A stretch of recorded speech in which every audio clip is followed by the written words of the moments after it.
and welcome to our Board Alliance meeting for May 2024. Now, here at the C-Suite Advisory, some of you may know, we advise and we guide individuals who are starting a portfolio career. And this is after they leave their full-time corporate executive role. Now, a portfolio career is where you have a combination of multiple roles and activities. Some are revenue generating and some are not. They create purpose and help you achieve your life goals. Now, our speaker today showcases exactly how much of a variety of roles you can explore. Now, I'm Naomi Kent, Managing Director with Felix Global in the C-Suite Advisory, and today we will be hearing from our speaker on various topics from the private and public sectors. For those of you who are not familiar with Felix, I'll say a few words about our business. Now, we know how important people are to the success of your business, and we're passionate about seeing businesses grow through great human capital strategies. We are a full-service talent solutions firm. We offer HR consulting, recruiting, coaching, executive search, and outplacement services across businesses in North America. Now, the C-Suite Advisory is a division of Felix that works primarily with individuals in leadership positions who are transitioning out of an executive role into another, those who might be seeking corporate boards, or those who might be looking to plan out their rewirement with multiple options in mind, aka the portfolio career. Now, someone who has enjoyed and explored many, many different career options is our speaker tonight, Tom Leppert. Tom is a former CEO. He's a public company board director many times over, a private company board director many times over. He has also served in office as the mayor of Dallas and has been heavily involved in philanthropic work throughout Dallas and Hawaii. Tom, we are delighted to welcome you to the Felix Speaker Series. Thank you so much for joining us. Naomi, it's great to be with you. Thanks for having me. Wonderful. Well, I'm going to kick off. This is probably a question a lot of you have on your mind, which is you've gone from the CEO role, board director role, mayor of Dallas. What are the common themes across all of these roles that you can share with us? I've often got the question of what's so different about leading in the public sector versus the private sector.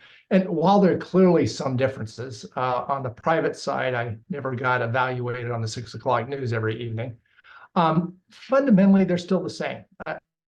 I think leadership really comes down to some relatively simple aspects. I think the first one, and it's often ignored, unfortunately, and that is a leader needs to define reality, exactly where you are, what's the situation, and do it in terms that really reflect reality, not what you like it to be or what you think it should be, but what reality actually is. The second aspect is pretty simple, and that's to identify a direction. You can call it vision, strategic, whatever you want to, but it's identifying a vision. And then the third, again, public or private, is to rally people around you, to motivate people to follow that direction, that vision, that strategy, whatever it may be. And that's really what it comes down to. It doesn't matter in the public sector or the private sector. And again, some differences in terms of visibility and those sorts of things, but you're still trying to accomplish the same things.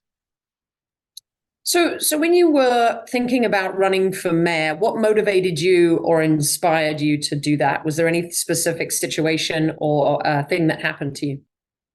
Kind of an unusual story. And if you spoke to me 3 months before I ever got in the race and gave me the idea of running, I probably would have laughed in your face. It wasn't something I ever expected to do. I had been very fortunate to have a career on the corporate side that had been very successful and had showed that I was blessed in ways that I never would have dreamed of decades ago. But we had a situation in Dallas where the mayor was not going to run, so it was an open office. And I had a number of individuals who were prominent in the community came and suggested that I run. They put it in the context that I'd been involved in the community. I had at the chamber a number of civic organizations, nonprofits, those sorts of things. So I'd always been involved in the community in every corporate office that I had. And they made the argument, and I think in the end it proved to be the case, that this was simply another way of, as I had indicated in a number of different settings, that everybody on the corporate side, business side, has an obligation to return something into the community. This was a different way of doing it. But nevertheless, I think in the end, they were right. It was a different way to contribute to the community and hopefully make the community a little bit stronger. Thank you. And thinking through, obviously, you've got a lot of social and political issues going on as you're working as the mayor of Dallas, but businesses have taken on an increasing role and stand on social and political issues. Well, what are your thoughts on that? They certainly have, and I would say it's with mixed results. I think a lot of times businesses unfortunately jump into issues without a lot of thought that goes behind it. They become reactive and not proactive. And I think that's dangerous for the business, and I think it's dangerous for their position with their other stakeholders too. I think too often businesses feel like they're pressured into it. It could be an employee group, it could be an outside force. Those businesses need to understand that a lot of those folks that are pushing them into it are doing so because they have a political agenda. They're not in the interest of the executives. They're not in the interest of the company. It's in the interest of their own political agendas. And I think that's a real problem with businesses. I think too often businesses, as I say, jumped into it. I think there are appropriate times when businesses should get involved in what we'll call public issues, but it needs to be based on a framework. And I think that framework is a pretty simple one. I think it's one where if the issue is core to the business, if it is a reason that the business exists, something that is inherent in the strategy of the business, what the business stands for, its mission, then that's an important aspect of it. Two, I think it should be something or an issue where they can actually make a difference. I think jumping into a lot of these issues where business or an executive can't have any type of impact is really kind of misguided direction. And then I think the third thing from a framework standpoint is understand where your stakeholders fall out. Again, a lot of times public officials take positions because they're building off of a base. In a business, our stakeholder, our base is usually very heterogeneous, not homogeneous. So you need to weigh all of the stakeholders in. And you can look at a lot of different situations of companies who have jumped into issues. Delta jumped into an issue and it clearly hurt them several years ago. You've seen Disney just gone through the exercise in Florida. Well, I think there was not a winner in that situation. I think Disney was forced to back down. Too many business individuals think that they can be politicians, and usually they turned out to be pretty bad politicians, to be truthful with you, Naomi. Thank you for that. And I think in all of those cases, and I'm sure we can think of a few of our own, it obviously impacts the reputation of the business. What's the board's role in managing the reputation of the business or securing the reputation of the business and also managing the kind of PR of the business as well? What does the board need to do there? I think the board has a role. The board's responsibility is to ensure the strength of the business, that it continues to generate a return and has a long-term future. In too many cases, when companies take some of these positions, they actually erode the wealth of the company. So it clearly is, I think, in the board domain. I think too often boards don't think about this in advance. I think a board member or an executive needs to understand that they're literally one issue away from being a public official. You can jump in and be a public official when you don't intend to be taking some of these stands, and it puts you in a very different position. Boards, I think, also need to make sure that they're communicating with their management. Too often you see the management jumps out and the board didn't know about it. I think you have to have conversations ahead of time and understand what the parameters, when is management going to step out? The board shouldn't be the one to be the spokesperson. The CEO needs to do that. But there needs to be a definement up front of exactly what issues are getting, what issues the company or the individual will get involved in, and kind of what are the parameters? How are we going to handle those? Why are we getting into it? What is going to be the base of the stakeholders? Can we make an impact on this? To have those conversations up front so there's an understanding. Because usually when you get in these situations, you don't have time to think these through once you're in the middle of it. You have to do these things in advance. So you've served on a number of public company boards and it had a wide range of experiences. But how did you secure your first public company board? How did that come about? The first one was actually, I was fortunate of a company when I was 34 years old to be the CEO, and we went public. And so that naturally pulled a board position into it. once I did that, then that kind of gave me kind of the experience on public boards, and I was approached by a number of different individuals and companies after that. So as you said, I've been on public boards for over 30 years, and also on private boards and employee-owned boards, very different. And I've also been on boards in 3 different continents, on Europe and in Australia.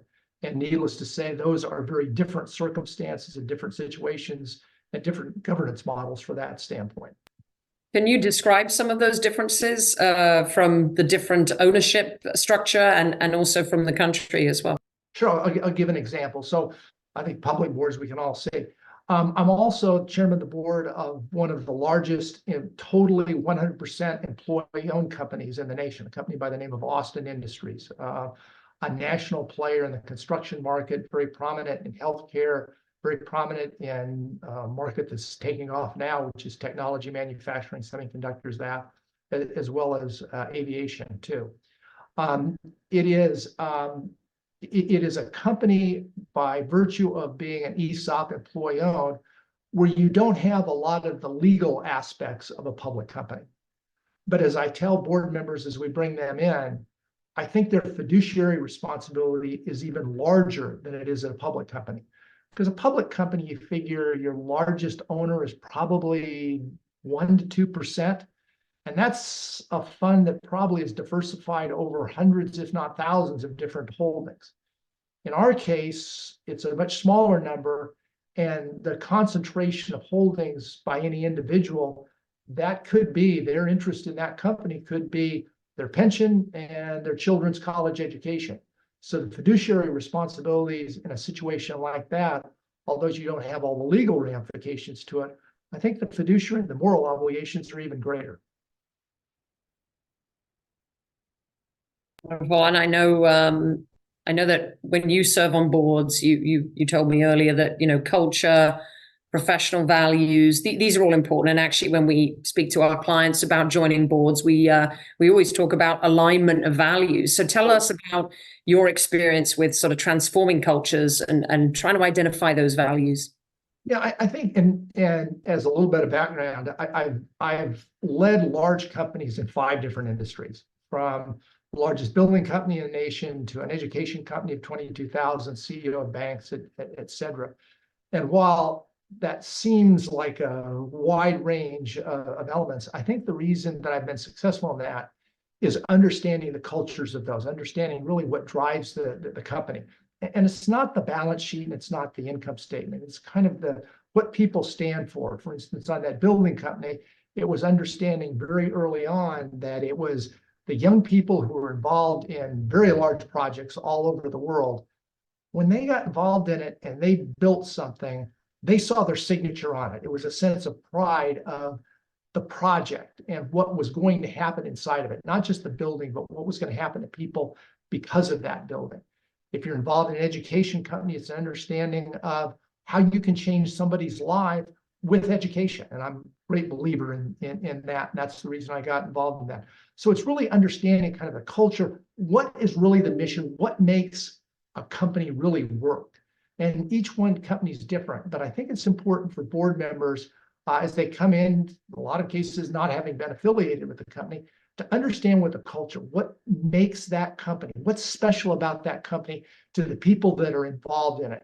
So it's not just understanding kind of the mechanics of the balance sheet, mechanics of the income statement.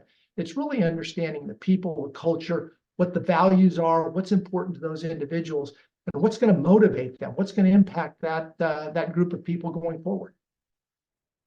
And do you think the board have a responsibility around culture, or is it their responsibility to influence the CEO? Where does that responsibility? No, they have a responsibility, and I think you're seeing it in a number of situations that have played out over the last several years, where unfortunately the board kind of took a hands-off position on the culture, and the culture went south in the company, and really was dangerous to the company.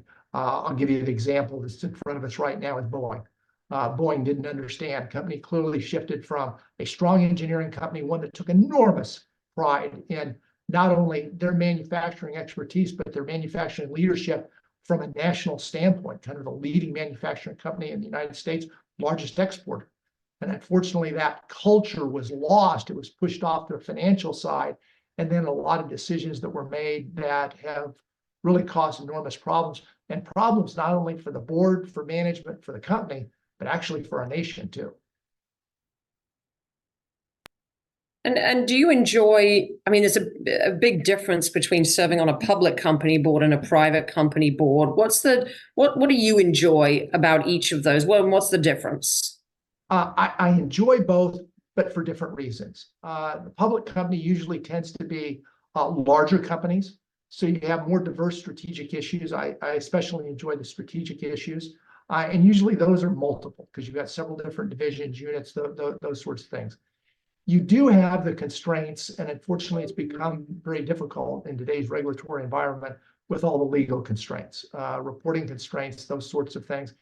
And again, with public markets, unfortunately, I think a lot of companies focus a little too much on kind of what the next quarter looks like and don't really think the longer term strategic issues of how this company is going to succeed longer term. I think in a private company, you have more degrees of freedom, not as large, probably not as a wide a range of strategic issues. But I think you actually have the chance to kind of think a little bit longer term and not have some of the constraints that the market forces you into, those kind of quarterly issues of what the earnings are and how the stock's going to react once you announce earnings, those sorts of things. So I think both of them have different aspects to them. Both of them can be interesting. For me, they're both interesting. Some people enjoy private, some enjoy public, and make a division between the two. But I like the challenges out of both of them, to be truthful with you. And a good experience on a board, is a lot of that down to the people that you're working with? What would you say?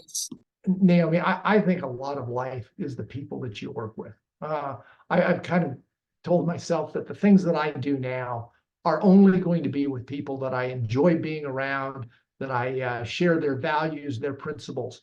And I think it's the same thing on a board. I think if you join a board, the thing that you need to spend the most time on up front is the rest of the individuals on the board. Are there people that you want to be around? Are they people that you think you can engage with? Are they people who actually want to hear your opinion, want to have different viewpoints on a board? I've seen situations where you've got a CEO who, to be frank with you, doesn't want to have any input from the board at all. They don't want a board, to be truthful with you. Those situations, I've never found those to be very satisfying, to be truthful with you. I think you need to understand the people that you're going to work with, and that's senior managers, not just the CEO, but the senior managers and the board members that are going to be around you. Because if you can't get along with them, and if you can't feel that you're contributing value, then I don't think you're going to enjoy the time. Now, we've talked a lot about corporate boards, because I know a lot of the folks that are here in the meeting today, a lot of them are serving on corporate boards, or some of them are also out there seeking corporate boards. But you have a pretty extensive network of serving on charity and not-for-profit civic organizations. You've served on them in Dallas, in Hawaii, and you can talk a little bit about that. But why is that important to you? It's been something you've done all your life, right? As I said earlier, I think all of us have to have an understanding and perspective that we're part of a much larger population. I think too often executives, to be truthful with you, don't really understand what the rest of the world looks like. I spent my morning in South Dallas at a small church. There's a lot of executives that don't understand how that part of the world works. And I thought, I always encourage my people to get involved in the community. I would always support them. And I always let them make the determination of what it was going to be. I strongly encouraged them to get involved. Some folks got involved in animal issues, some folks the symphony, some folks in terms of foster care for children. So it could be a whole range. And I think, again, to get involved, you really have to have a passion. When you do get involved in that, I've always found that the work that I did, while I hope it was helpful to the community organization, I always got a lot more out of it than I actually put into it. I found that working with people in the community, people that you didn't see on the 52nd floor of some office building, you really got a much better appreciation for how the world works, who your customers are, and kind of where your company and where you fit in a much larger picture. when I visit with students at colleges, and I do quite a bit of speaking there, I'll often tell them that, you really don't understand the world. Here in the United States, this is a very different picture of what most of the people in the world. And until you have an understanding and appreciation for what the rest of the world deals with, I'm not sure that you're in a position to make contributions. Yeah, I would agree with that. And I think when people are seeking out board seats, they can use that, right, as a way to say, this is where I have experience. Now, being a corporate executive, even being a CEO of a public company, I'm sure it doesn't come with the kind of media attention that you get being the mayor of Dallas. So was it what you expected? Was it better? Was it worse? What was it like? I thoroughly enjoyed it. Now I'll say I don't miss it, but I thoroughly enjoyed it. I think we did a number of different things that when I came in, people said you couldn't do. Those were issues you couldn't address, you couldn't make progress on, and we did. As I got involved in it, as you would think from a corporate background, I identified some key priorities, some key issues that I wanted to address that were my priorities that I thought were the most important things we need to address. I felt like 4 years later, I could look anybody in the eye and say, not only did we address in those areas everything we said we would, but we did more than we said we would. And I think any type of job that you have like that, when you can do that, it is very satisfying. It just builds, I think, a lot of enthusiasm. I've had a lot of titles, and some of those were really good titles we've talked about, but I've also been a janitor. And even when I was a janitor, when you do things when people say you can't do it, I think that's fun and exciting. And that's what I look back on. When I came into Dallas, it was viewed as a pretty dysfunctional government or governing body, probably known for more throwing 4-letter words and chairs around in meetings than actually getting business done. I think one of the things we did is kind of change the tone and the culture of the place, and that allowed us to get a lot of things done. We made progress on public safety, education, environmental issues that, again, people said we couldn't get done. When you do that, I think it's fun, no matter if you're a janitor, the mayor, or the CEO. Now, education has been the sort of backbone of kind of everything that you've done, not just in an executive career, on boards, in the community. Tell us why you believe and what education means to you. It's a personal issue. I grew up with a single mother in a kind of a blue-collar-ish neighborhood of Arizona. And didn't have a very good education. High school I went to was built for 2,000 students, and there were 5,300 students there. By all measure, it wasn't a particularly good education, not because of the people, just bad circumstances. And I had no idea what I wanted to do. I just had no perspective at all. And to make a long story short, I had gone a year to junior college, and then was going to go another year to junior college. And given the high school, the only thing I wanted to do is I wanted to go to a small school. I didn't want to go to a large school, and kind of the de facto was the local university, which had 50,000 students, which I didn't want to do. And I had a friend of a cousin suggested a small school in Southern California that I had never heard of. But one late February, I bummed a ride with some friends and went to Southern California, and I kind of arranged for a 15-minute tour of the campus. And again, long story short, 15 minutes turned into about 3 hours. At the end of it, the gentleman who happened to be the dean of admissions said, "Why don't you come here next month?" So he admitted me with no transcript, no test scores, no application. Any of 3 probably would have eliminated me at the time. It turned out to be one of the 10 leading schools in the nation. And from that point, that allowed me to go to a graduate school, that allowed me to go into McKinsey at a very early age. I was selected as a White House Fellow several years after that. As I mentioned earlier, a CEO gig at the age of 34. It all comes back to that day. It all comes back to education. And I understand, especially in my role as mayor, that education is the only way that you can really change communities. That's where you have to do it. You have to have people that are educated. That's where the opportunities come from. So it's very personal to me, but I also, from a public policy standpoint, understand how important it is. And I look around at a lot of the urban areas and see how poorly we're doing. And it's really a tragedy because we're losing generation after generation. You. And so education is obviously important to you, and the communities. Tell us sort of if you have any sort of governance that's going on boards today that's a challenge for boards. Is there anything in terms of like, or how do they learn what's new? You know, what is the education process like on the board? I'd even step back a little bit wider than that, Naomi, and say that I think in today's world, companies need to be education tools. We're seeing so much change in kind of the technical aspects of what businesses are doing, et cetera, that I think CEOs and companies need to view themselves as being educators. When I was privileged enough to lead Turner, which was a great organization, largest building company, 8,000 engineers, we were fortunate. We had people that were with us 30 and 40 years, but the technical aspects had changed over those 30 and 40 years. So we really saw a need to do education. So back in the early 2000s, we were probably one of the first, if not the first companies that did a corporate online university. We spent tens of millions of dollars, made a bunch of mistakes along the way, but there was no other examples out at that time.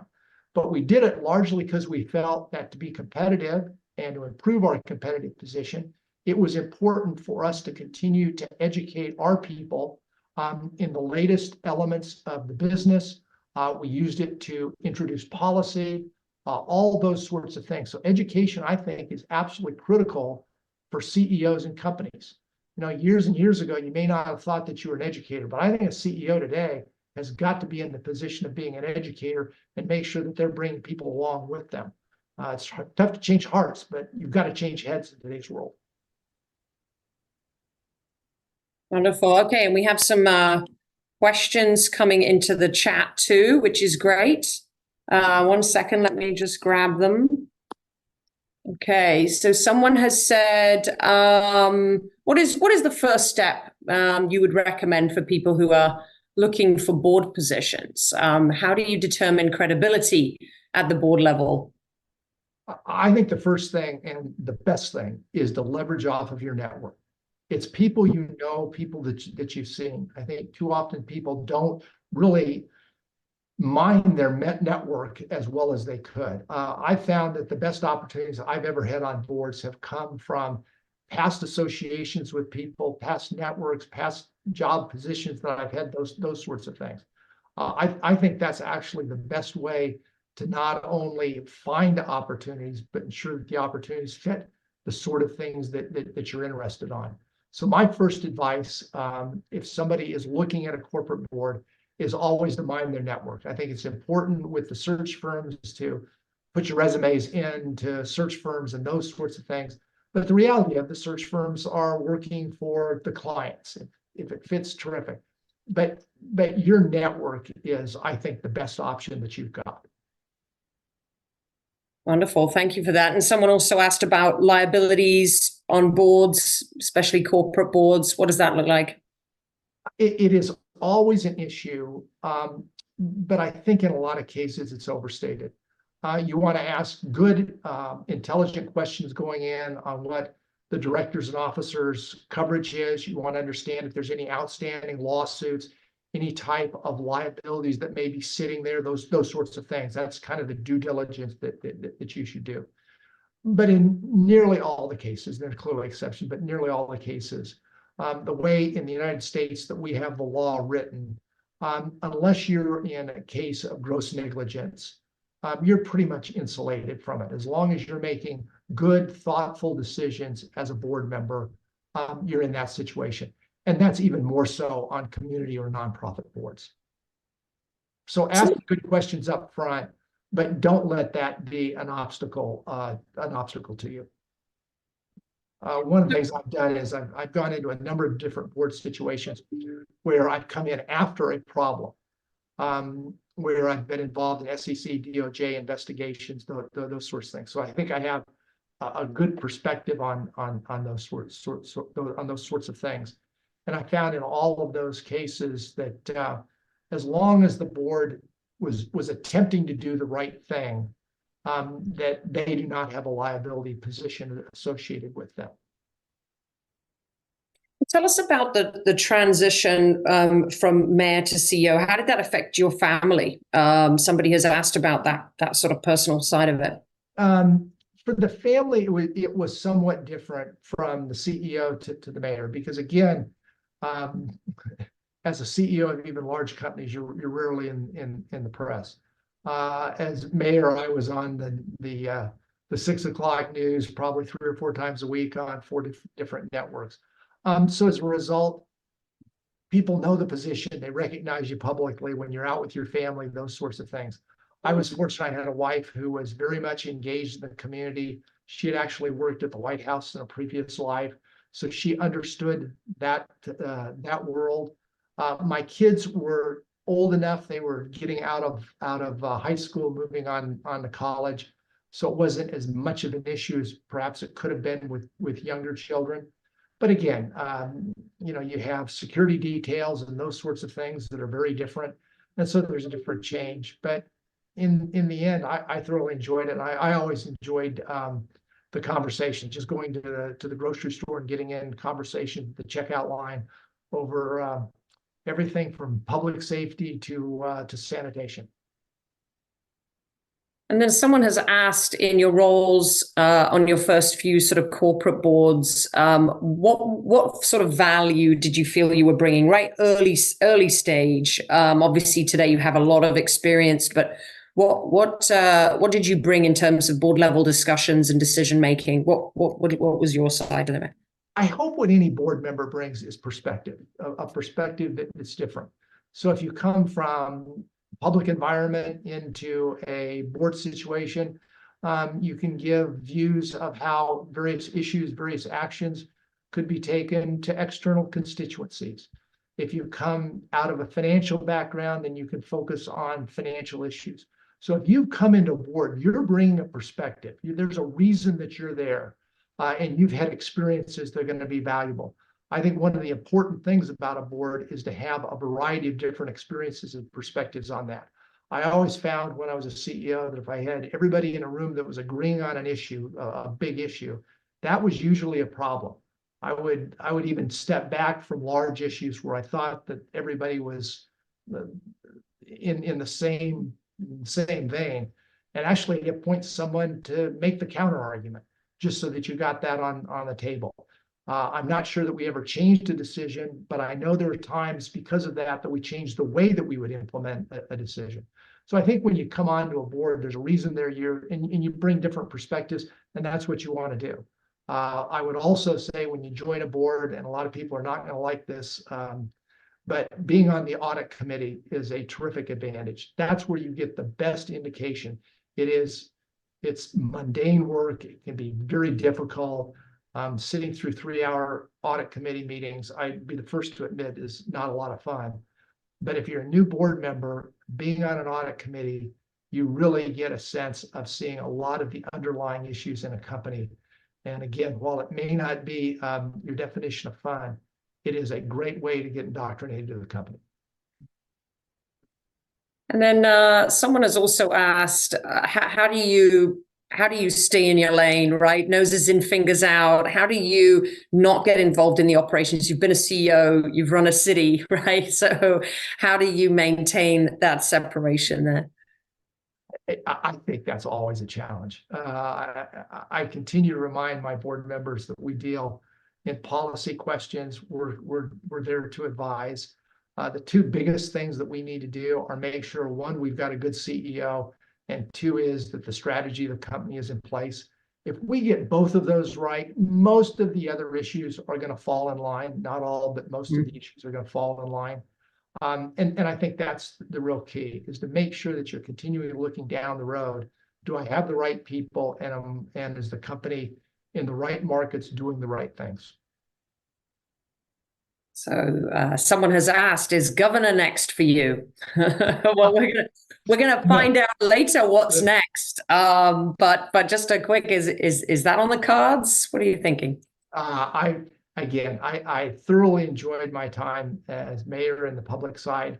I was White House Fellow years and years ago, so I had a chance to work at both the White House and the Department of Treasury. I thoroughly enjoyed those experiences, but the sort of things that I'm involved in now are more community and corporate oriented, and I enjoy those very much. I've been fortunate to do a lot of different things, but I always felt that the next thing I went on to was more fun and engaging than the last thing. Been very blessed in that regard. Someone has asked about the dynamic when you introduce someone to a board who then takes that seat, and they may be somebody that you know or that you've worked with.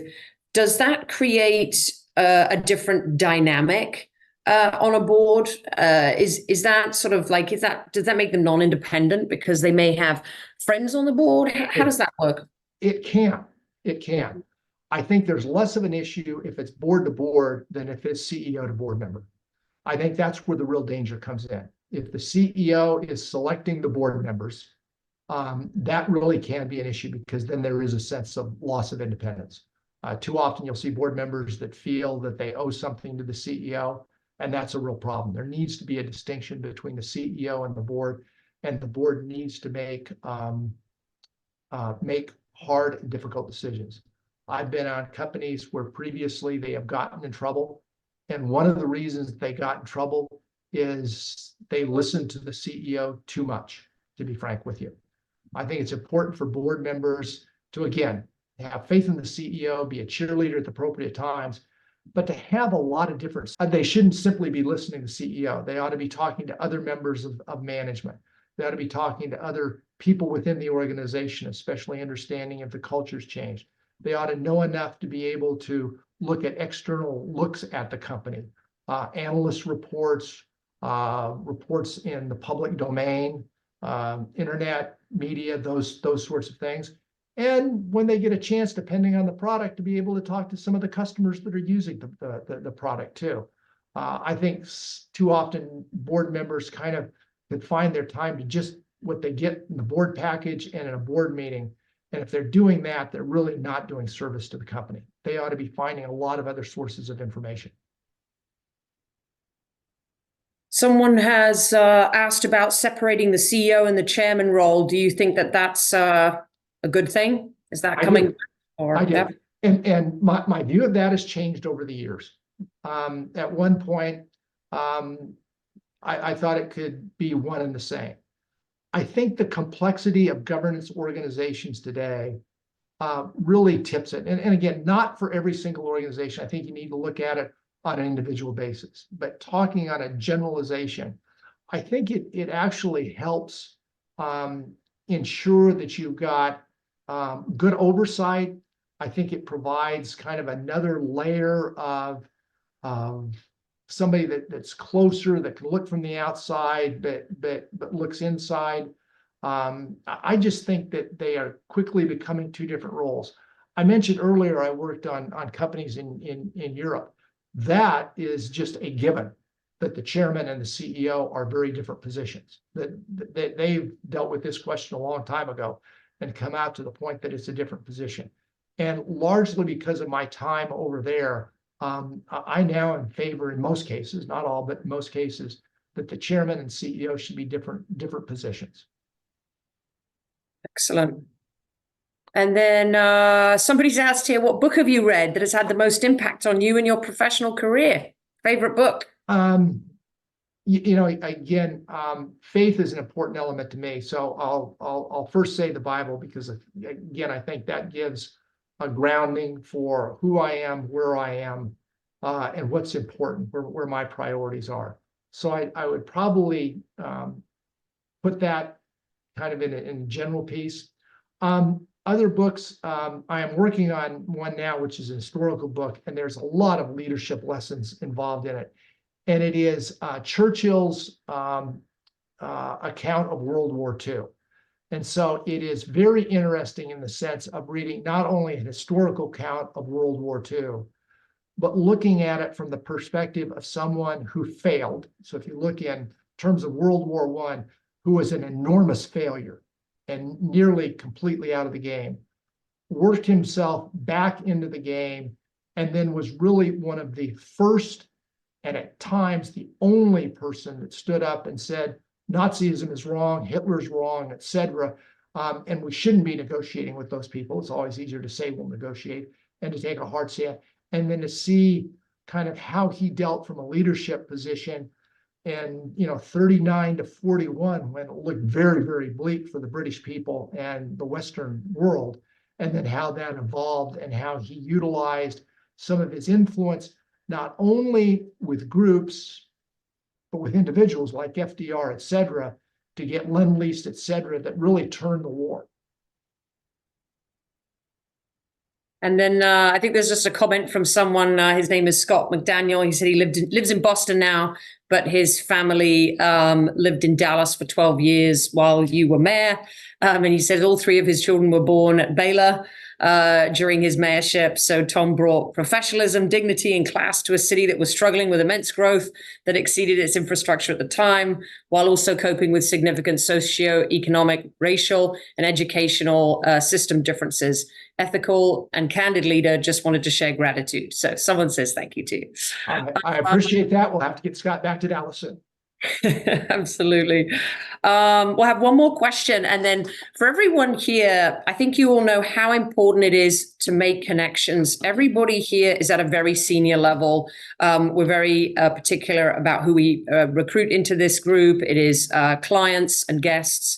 And so getting to know a few people here is really important. And once we've had the opportunity to meet each other for about 10 minutes, we will come back to the room and Tom is going to share what he will be doing next. So some really interesting things that are coming up for him. So you've got to stick around for that.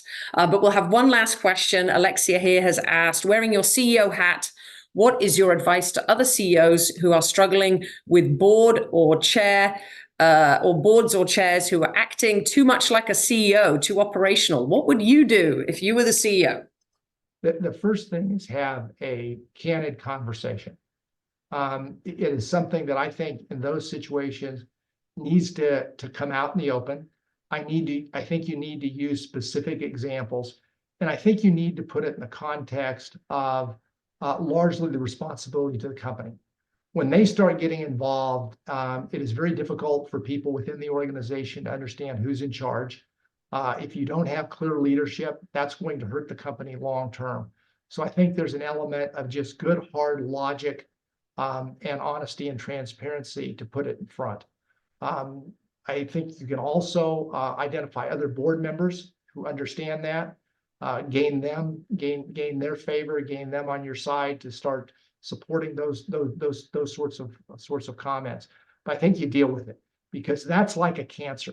If you let it continue, it becomes very difficult because people feel empowered. They're going to get more involved in that sort of thing. And that's really dangerous for the organization because people don't know who they should be reporting to. Yep. That's very good advice. Thank you. We would love to hear about you've done all these things. What's your next challenge? What is your next focus? What's in it for you for the next year ahead? There's probably quite a few, including grandkids and that sort of thing. But the two that I'll relate that people may be of interest in is, and I was mentioning it to the group we were just visiting. I saw a lot of areas of our community. I went places in South Dallas that my security detail didn't even want to go to. But you really saw where, unfortunately, a lot of good people had been left behind by society. So we are trying to develop and build training programs that can identify individuals, and we're using churches in South Dallas, African American and some Hispanic churches, to identify individuals that have a willingness and want to kind of better themselves. I think there's got to be they've got to feel some reason and feel some motivation, but then to put our arms around them and provide life skill training, provide spiritual backing, and then give them training in two fields, construction or on the medical field, simply because there's a lot of jobs in either of those fields.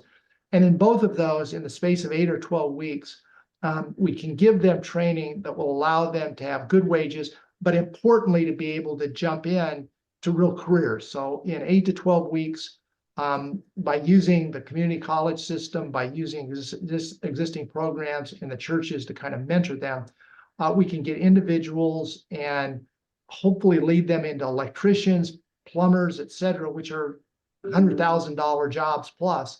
Same thing on the medical side, going into tech work, those sorts of things, where you don't need to have a 4-year college education.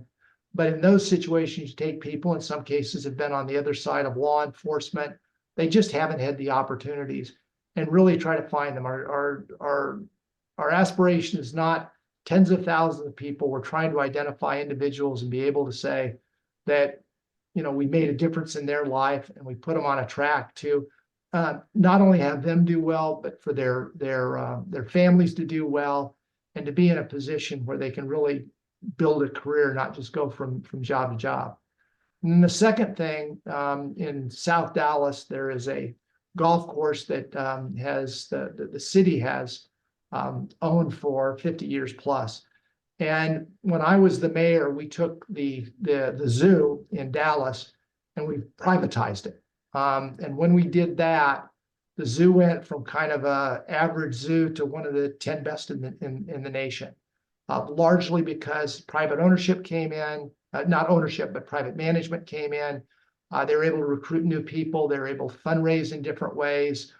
Some exhibits that really were first of their kind, that sort of thing. We want to do the same thing with this golf course because it has historical content to it. In 1927, the PGA Championship was held there. Walter Hagen won that. It was designed by one of the iconic architects of the 1919s, 1920s. And then, because of its location, it was really the site of some significant minority tournaments. Back then in 1954, what was called the U.S. Negro Golf Championship was won by a gentleman by the name of Charlie Sifford, and there's been a lot of those. So we want to take that back into private management, raise funds so that it can be renovated, bring it back to the condition, both quality and original design in the 20s. And hopefully by doing that, we can then use it as a way to bring kids in and use golf as a way to pull them in, but then also have literally there, part of it is not only golf education, but it's STEM education too. So our goal is to build a building that's got all the technology of how you hit golf balls better and that sort of thing. But the other part of that building is classrooms, et cetera, where after school, we supplement the education that they receive in those communities. So those are kind of the aspirations that we're working on. We've got some really terrific people involved in both efforts. So I'm excited about both of them. So hopefully we'll help some people along the way. Wonderful, Tom. And just a couple of comments here in the chat from people to sign off here. So somebody said, what's the name of the organization that you're working with in South Dallas? So it's a number of churches. So it's Cornerstone Church, it's St. Paul's Church. There's a number of those. So we're putting together an organization that would be the umbrella. We don't really have a name for it yet, but we're putting together an umbrella to pull all of this in. So right now we're just working with individual churches.